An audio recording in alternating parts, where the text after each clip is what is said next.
Ну, теперь, говорит Игнатиус, давайте поговорим об опасности эскалации. Чего опасаются американцы и в связи с чем, и что, в принципе, определяет, вернее, оказывает колоссальное влияние на скорость поставок и номенклатуру поставляемых видов вооружения. Гейтс говорит, так, с сожалением, я думаю, что на каждом шагу мы беспокоились до сих пор о разных красных линиях. Кстати, американцы эти красные линии проводили сами для себя.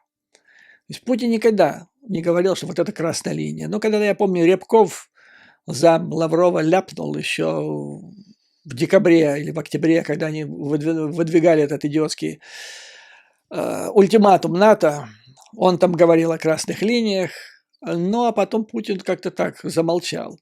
Но американцы, сами оценивая, где возможность эскалации, они сами придумали красные линии, которые, возможно, где-то есть в голове у Путина, и начинали руководствоваться этими красными линиями. Потом, через некоторое время, оказывалось, что никаких красных линий нет. И когда их перешагнешь, те, которые сами себе начертили американцы, Путин не отвечал никак. Не было никакой эскалации, то есть Бобик сдулся. Ну вот, значит, как говорит Гейтс, в связи, вот мы постоянно видели, сами создавали эти красные линии и не предоставляли материальные средства, то есть оружие, которые могли бы позволить Украине атаковать цели на территории России. Но мы также заметили, что Путин довольно неохотно идет на значительную эскалацию. Так вот, мультиками попугать, очередной раз выпустить боевого гнома Дмитрия Медведева, который кричит о том, что мы вас всех уничтожим. Ну а на самом деле никак. Заметили американцы это по сведению из разведсообщества Соединенных Штатов Америки, а также от пентагоновских аналитиков. За все время вот этой войны ни разу Российская Федерация не передвинула свои ядерные боезаряды таким образом, что это свидетельствовало о том, что они готовятся к применению ядерного оружия. Причем россияне прекрасно знают, что американцы при помощи своих радиотехнических средств постоянно следят за этим ядерным оружием. И если бы они хотели хотя бы напугать так серьезно, то они знают, что нужно передвинуть таким образом, чтобы американцы это увидели, приняли во внимание и испугались. Ну, то есть они даже их реально пугать не хотели, только на словах и только на мультиках. Правда, говорят американские эксперты, что есть и такие незначительные боеприпасы, ну, по размерам, ядерные, тактические, типа снарядов, которые можно и не уследить при помощи спутников. Но в то же время отмечается, что если бы Россия Путин захотел напугать, то, наверное, он бы переместил какую-то ядерную ракету или бомбу, которую он знал, что американцы засекут и поймут, что дела пошли серьезные. Так он даже на это не пошел. Таким образом, мы также должны задать вопрос, что значит вот эта эскалация? Мобилизация полумиллиона военнослужащих. Это эскалация или нет? То есть, может, он пойдет таким путем на эскалацию, это одно дело. Или же эта эскалация означает использование оружия массового поражения. Я думаю, что это настолько саморазрушительно для России, применение оружия массового поражения, что это не стоит у них на повестке дня. По крайней мере, это очень такая возможность, это очень низкие шансы на то, что она рассматривается серьезно. По поводу Атакамс спрашивает Игнатиус. Один из ключевых вопросов, который уже обсуждается. Должны ли США поставить Атакамс Украине? Ответ. Я думаю, что я готов поддержать это в принципе, если мы сможем достичь соглашения с украинцами о видах целях и дислокации тех целей, которые они будут поражать при помощи Атакамс. С тем, чтобы эти цели, были приемлемы или комфортны для нас. Имеется в виду, вот, чтобы при помощи Атакамс с территории Украины не были нанесены такие удары по российской территории, которые привели бы к эскалации. Дальше продолжает Гейтс. Если речь идет о логистических узлах, складах боеприпасов и так далее, которые расположены прямо через границу на российской территории, но более-менее близко к украинской границе, или железнодорожные узлы, которые служат для переброски, для военных целей. Я думаю, то стоит поставить Атакамс, и пусть украинцы их уничтожают. Но для этого необходим диалог с украинцами и некоторые реальные ограничения на то, для чего они могут использовать эти ракеты.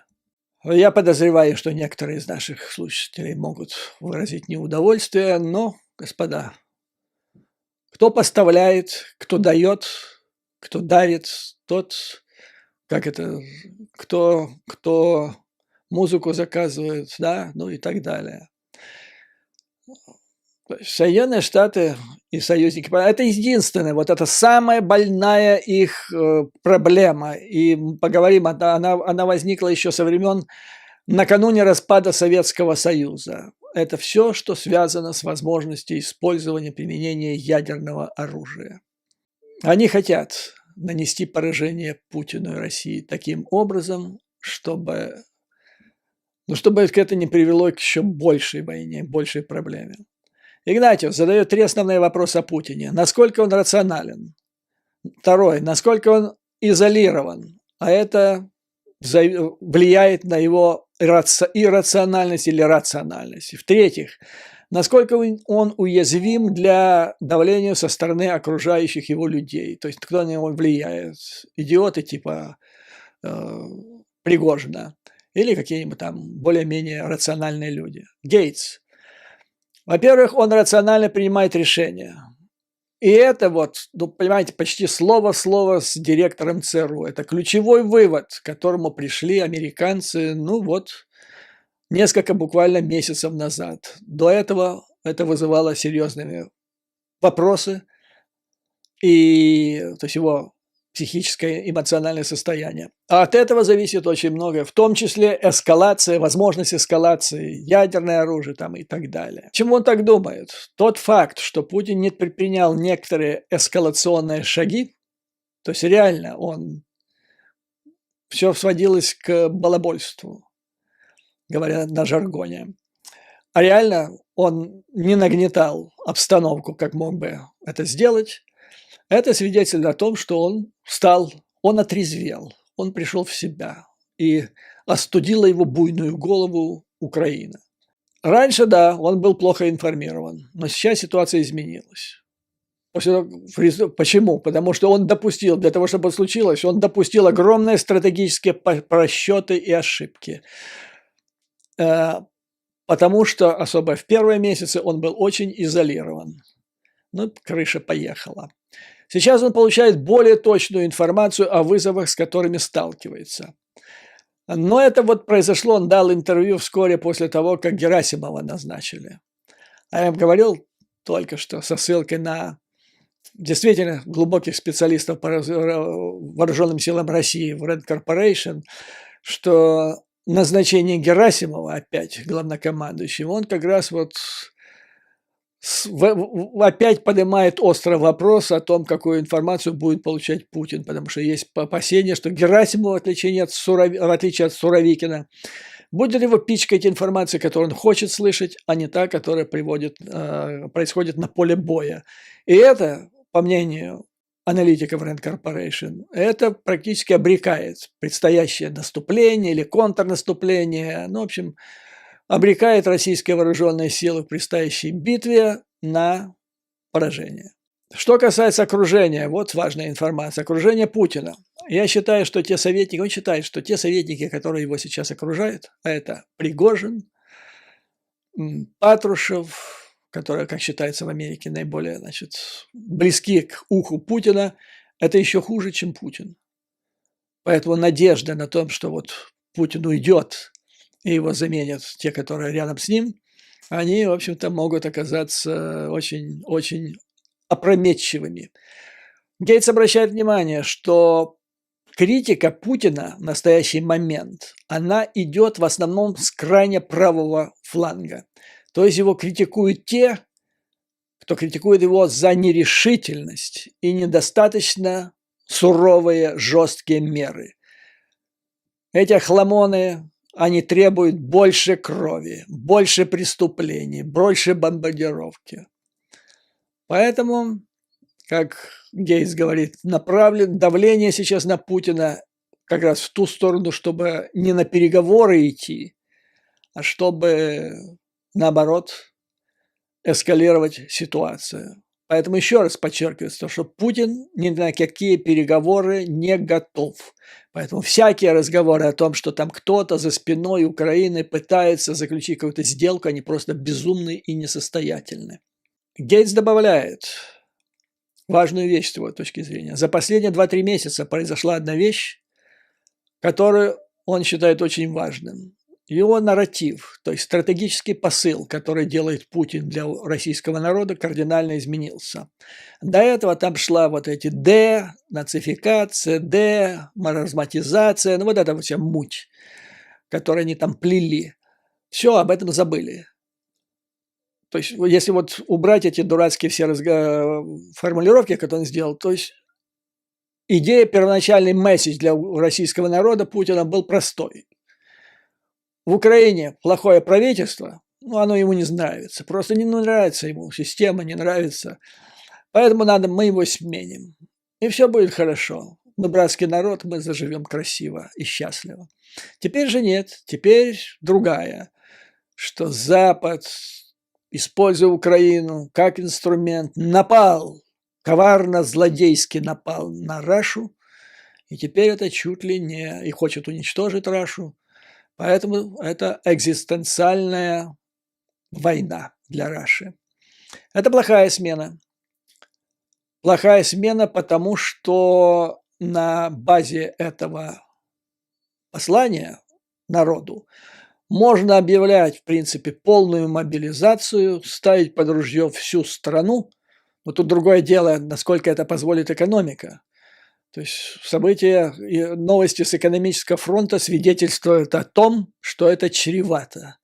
И тогда Россия скорее еще рухнет. Но тем не менее, теоретически это позволяет превратить страну или попытаться превратить страну в осажденную крепость. Ну и там эскалация вплоть до, сами понимаете, чего. Игнатьевс о смене генералов. Но я вам рассказал уже немножко. Кстати, позаимствовал у военных аналитиков и экспертов Rand Corporation, которые считают, что назначение, замена Суровикина на Герасимова перед предстоящей кампанией – это очередная роковая ошибка, вернее, очередная серьезная ошибка для Путина, которая может оказаться для него роковой. По мнению Гейтса, есть реальная проблема в плане тактических, то есть одна из главных проблем, которая стоит перед Герасимовым, состоит в том, что он не понимает, то есть Герасимов не понимает, что ВСУ – это уже армия НАТО, которая действует не так, как это принято действовать советская, то есть сейчас российская армия.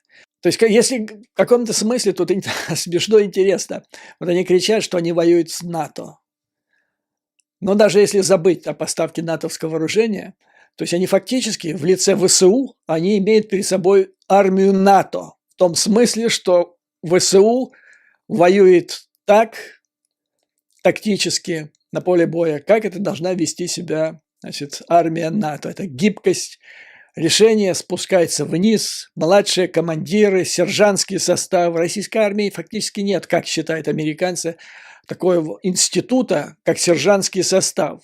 В Соединенных Штатах это костяк, и они принимают решения на поле боя, в отличие от вот этой системы, которая идет еще, да не то что с советских времен, это идет еще с царской России, когда прежде чем пушкой пальнуть, нужно ждать высочайшего соизволения из царских покоев. Проблема российского командования, российских вооруженных сил, они очень медлительны в принятии решений. Они очень тяжеловесны с точки зрения того, что эти решения принимаются только на самом верху. А и вот сейчас они имеют подготовленную иначе, а сейчас готовятся еще, как мы с вами обсуждали, совершенно новые боевые единицы вооруженных сил Украины, вооруженные новой техникой, оттренированные в последнее время лучшими инструкторами НАТО. И вот сейчас, как говорит Гейтс, перед Герасимовым стоит вопрос о том, что к вот этим людям, которые натренированы как армия НАТО, еще идут поставки новой бронетехники, боеприпасов и особенно умного оружия, высокоточных управляемых боеприпасов и совсем другая система связи. То есть происходит цифронизация. Но дальше очень вопрос, который всех вас, дорогие друзья, волнует, беспокоит. Неоднократно вы меня это спрашивали. Сейчас вам умный человек на него ответит. Я имею в виду Гейтс. Что произойдет с Россией, когда она потерпит здесь поражение? В Украине. Наступит ли у нас период беспорядка, раздробленности? И насколько это может быть опасно для Соединенных Штатов и наших союзников в Европе? Гейтс отвечает. Россия уже на данный момент ослаблена на долгое время вперед. Но он имеет в виду, что масса людей погибла уже. Сотни тысяч молодых людей сбежали из страны. Многие из них сбежали на своих машинах, многие из них предприниматели, которые не желают воевать и быть убитыми в Украине. То есть это среди них интеллектуалы, то есть люди, которые могут что-то сделать сами, своими руками, своими мозгами. Остаются пенсионеры и те, которым уже, которые сами не могут наладить себя, не могут начать все с нуля. То есть это, по мнению Гейтса, это потеря огромного ресурса для России. Вот поэтому они сейчас и закрывают выезд из России. Опомнились. Затем уход западных компаний с их технологией. И, как он говорит, они не собираются возвращаться в обозримом будущем, особенно пока Путин находится во власти. То есть это еще удар по экономике, по технологическому, это технологической сфере. Нет инвестиций. Модернизация российской экономики не будет. Она обречена.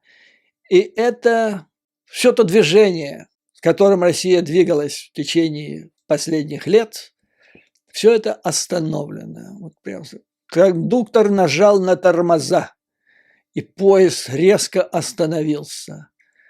Кондуктор сошел с ума. И, по мнению Гейтса, пройдет очень много времени, прежде чем Россия сможет оправиться от всего этого.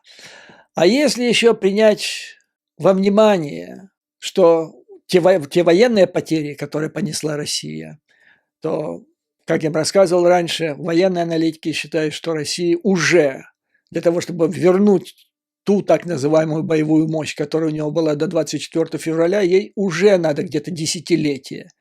Вот после этой битвы ей уже будет надо не 10 лет, а лет 20 для того, чтобы как-то так восстановиться более-менее, если это вообще возможно. Короче говоря, Путин подтверждает мой давнишний прогноз, что это самый успешный агент злобных международных сил, если они есть, который желает погибели России. Большего удара, чем Путин, за последнее время я не знаю, кто мог бы с ним в этом плане посоревноваться. И по мнению Гейтса, пока войска России будут находиться на территории Украины, Запад будет оказывать сильнейшее давление. И не будут отменяться никакие санкции. И хотя раньше санкции не оказывали драматического быстрого воздействия, их долгосрочное воздействие на Россию будет значительным. Путин значительно ослабил Россию, возможно, на целое поколение вперед. вот эта стратегическая фраза, он уже нанес удар по стране на целое поколение вперед. Игнасиус в изумлении: потрясающе. Ну и дальше. Так как же обстоит дело по поводу возможного развала России? И вот Гейтс тут вспоминает собственный опыт. В 1989 году, рассказывает он был сначала министром обороны, затем он был, это было при папе Буше, президенте старшем. Он тогда был помощником, вернее, заместителем помощника по национальной безопасности. И уже они начали получать в 1989 году информацию, что Советский Союз, возможно, будет распадаться. И тогда в Совете национальной безопасности ему, Гейтсу, поручили создать очень секретную группу планирования на случай развала Советского Союза. И она должна была сделать рекомендации, что делать. Возглавляла эту группу Кондолиза Райс, которая потом станет госсекретарем Соединенных Штатов Америки. Главный вывод этой группы заключался в том, что после распада Советского Союза критически важно сделать все возможное для сохранения центрального правительства в России, эффективного, которое могло бы держать страну под контролем. Чтобы сохранить контроль над территорией, на которой тогда находилось 40 тысяч единиц ядерного оружия. 40 тысяч. И среди них были портативные ядерные заряды, о которых рассказывал потом в свое время генерал Лебедь. Он тогда вообще такой ужас тут навел в Вашингтоне, когда начал пугать, что это все вранцы, спецназ мог таскать эти ядерные оружия. То же самое говорит Гейтс, справедливо и сегодня. Последнее, что нам нужно, это раздробление, развал России и неопределенная судьба всего этого ядерного оружия. Поэтому это последняя раздробленность России, что мы хотели бы видеть. Нам нужно целостное российское государство и единое правительство в Москве, чтобы оно его смогло сохранить контроль над всем этим ядерным оружием. Вот такая ситуация. Но это не значит, то есть, да, они не хотят раздробления России, но, с другой стороны, я вам рассказывал раньше, они хотят таким образом нанести удар по России, чтобы она на все обозримое будущее не могла представлять никакой опасности ближайшим соседям, а также другим европейским странам. Игнатьев спрашивает, означает ли это, что в наших интересах нужно следить за моментом, когда украинские успехи будут достаточными, чтобы стало возможным урегулирование путем переговоров? Вот вам еще один важнейший вопрос, дорогие друзья, который всех нас интересует. Гейтс. Я думаю, что сейчас ни одна страна, ни одно правительство не настроено на переговоры. То же самое, что говорил директор ЦРУ.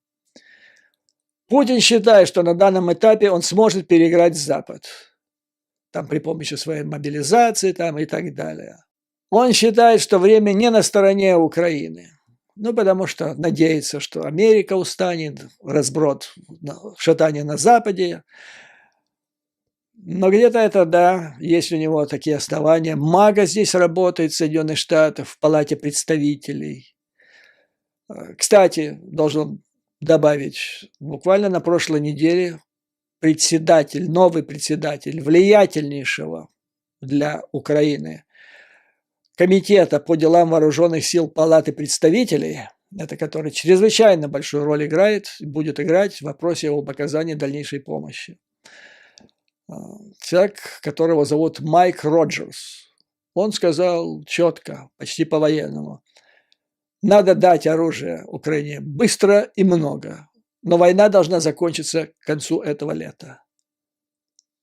То есть это где-то вот учитывается, в этих кругах витает мысль, он, кстати, республиканец, как вы понимаете, да, Майк Роджерс, уже витает мысль о том, что чем дальше этот конфликт длится, тем труднее будет добиваться военной помощи, потому что не то что политики, народ может начинать уставать.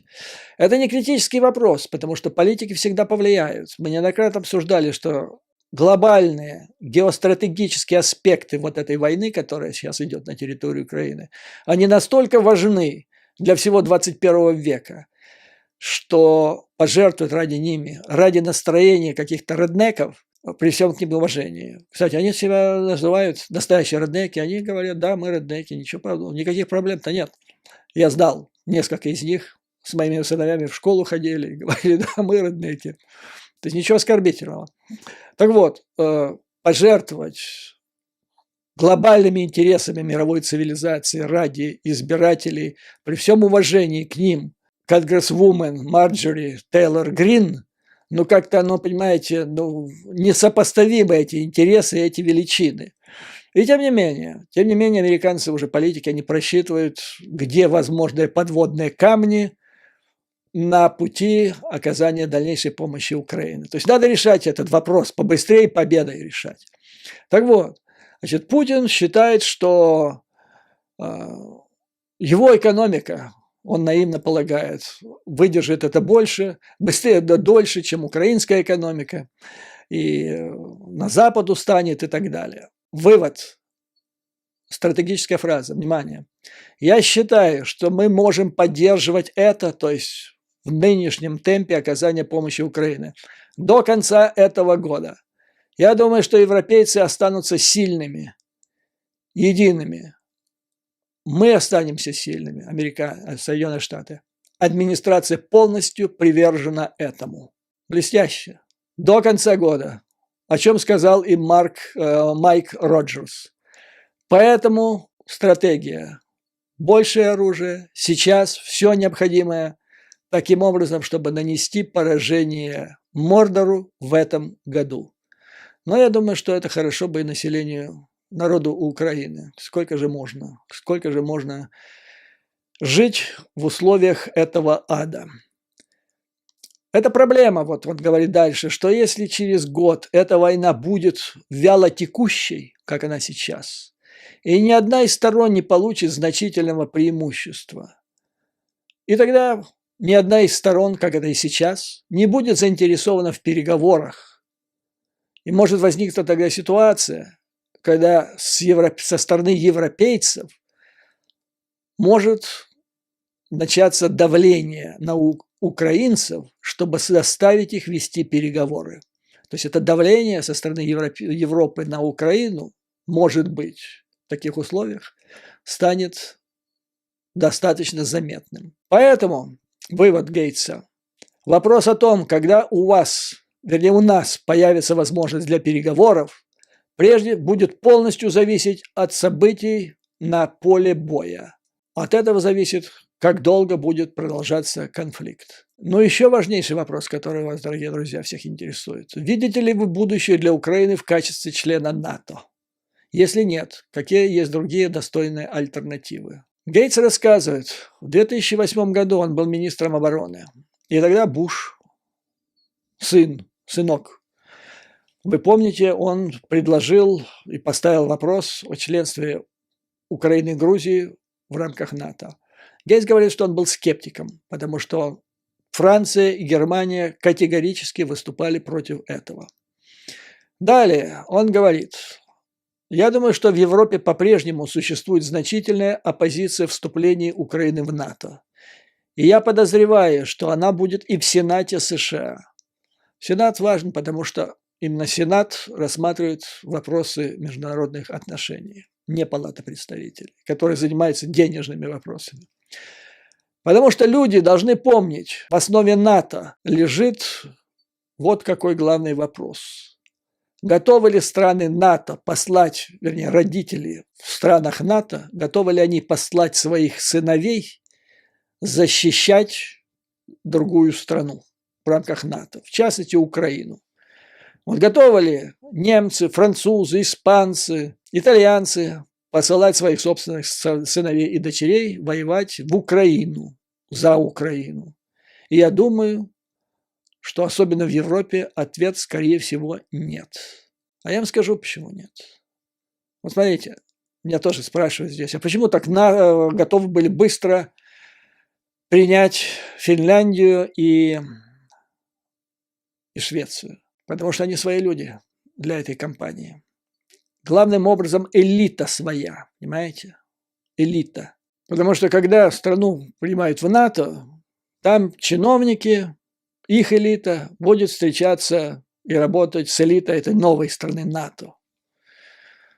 Ну и вот вопрос там станет.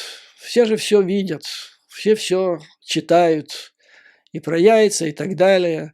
То есть у меня такое впечатление, что вся проблема, вот я вам говорил об этом, это в качестве так называемой украинской элиты.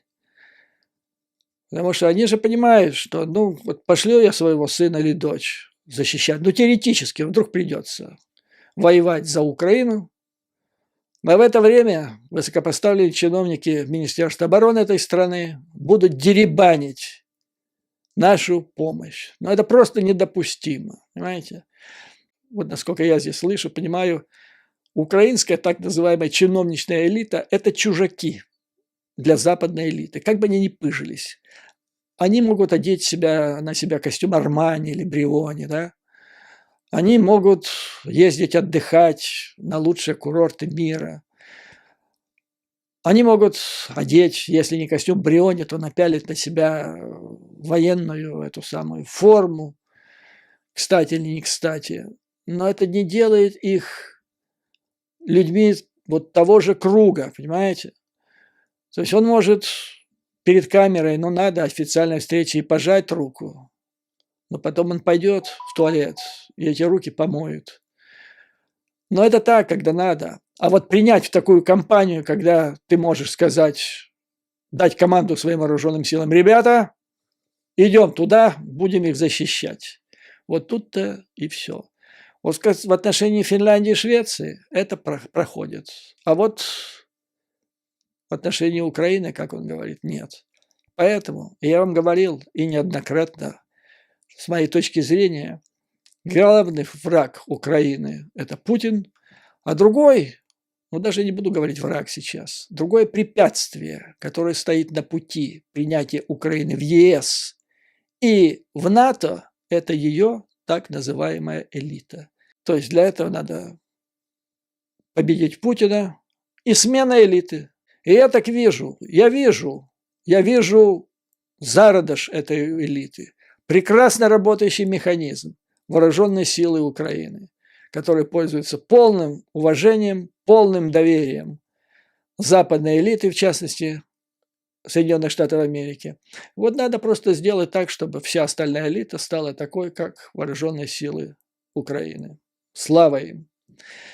Таким образом, как говорит Гейтс, какие другие, если не НАТО, то что тогда? То есть речь идет о том, что нужны Украине какие-то новые договоренности, двусторонние или, может быть, многосторонние, но не в рамках НАТО, в результате которых Украина будет вооружена до зубов, будет вооружена так новейшей техникой по качеству и количеству, что Москва даже в самом буйном сне ей не померещится, не возникнет поползновение вновь напасть на Украину. Это должен быть военный форпост. Таким, собственно говоря, которым был в свое время Киевская Русь, которая защищала, по большому счету, Византию от печенегов и всех прочих диких племен.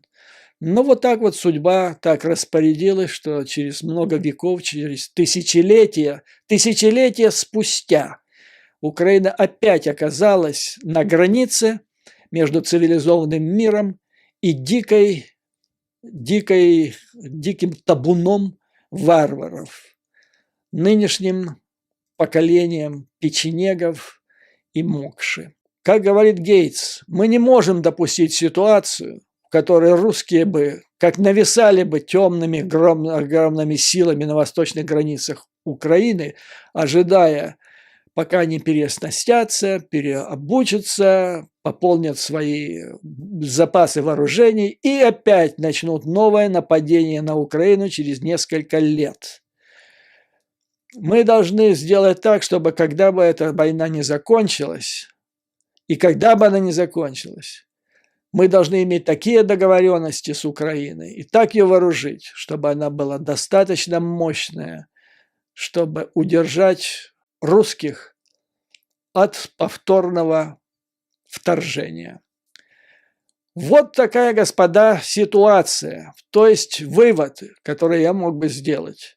Нас ждут важные сражения в течение следующих 6 месяцев. Скорее всего, это с конца февраля, может, с начала марта все произойдет. Позиция вооруженных сил Украины предпочтительнее, потому что они лучше подготовлены. Они подготовлены, ВСУ воюют, могут воевать так, как еще долго, если когда-либо смогут воевать вооруженные силы России, потому что это против, в принципе, российской системы, не только военной, а вообще системы организации всей власти, всего российского общества. Там, где есть царь вверху, царь в полку, царь в армии, в дивизии, царь в роте и так далее. Без царя они жить не могут нигде. Боевая техника по качеству, я бы сказал, по технологическому совершенству ВСУ будет, оно уже лучше фактически. В количествах оно будет поставлено, и сейчас поставляется самым поспешным образом, с тем, чтобы это успеть сделать до решающих сражений. Затем, значит, враг должен быть разбит. Во всяком случае, карт полный бланш для освобождения материковой части Украины, то есть всей оккупированной территории на основной материковой части страны. Затем через камушек переходим, и дальше решается вопрос с Крымом. После этого Украина превращается при помощи Запада в мощное современное государство с устойчивой, потому что без устойчивой экономики она не сможет быть. Должно произойти восстановление страны. Она должна быть частью системы безопасности. Ну, как здесь говорят, вне НАТО, ну хорошо, пусть она станет системой безопасности восточного фланга НАТО. Мини-НАТО, допустим, так, или назовите его как угодно. Но это должна быть система международных гарантий, а самое главное, страна должна быть вооружена до зубов. Она должна быть, ну вот как Израиль на Ближнем Востоке в военном плане, так Украина должна быть также примерно, такой иметь статус на границах с дикими племенами современных печенегов. Вот такая, господа, перспектива. Америка сделала ставку, весь цивилизованный мир сделал ставку. Как я вам сказал, около 50 стран мира отталкивают друг друга плечами, готовы помогать Украине. Америка это все оплачивает, деньги до конца года у нас будут. Да по большому счету, вы видите, как все поставлено, какие интересы поставлены на кон всемирной цивилизации. Поэтому, ну неужели там не сломают большинство в 20 человек группировки магов в Палате представителей? Я не могу просто представить, как это может произойти. Поэтому, как всегда, слава Украине и вооруженным силам. Враг будет разбит, победа будет за нами. Печенеги будут разбиты, повержены, как когда-то их били древние князья Киевской Руси, в частности, Святослав, который говорил «иду на вы», а не нападал, как тать, разбойник в 4 часа ночи, как подлый убийца. Ну а вам, дорогие друзья, как всегда, выдержки, мужества, уверенности в наших силах и в том, что победа будет за нами. До новых скорых встреч!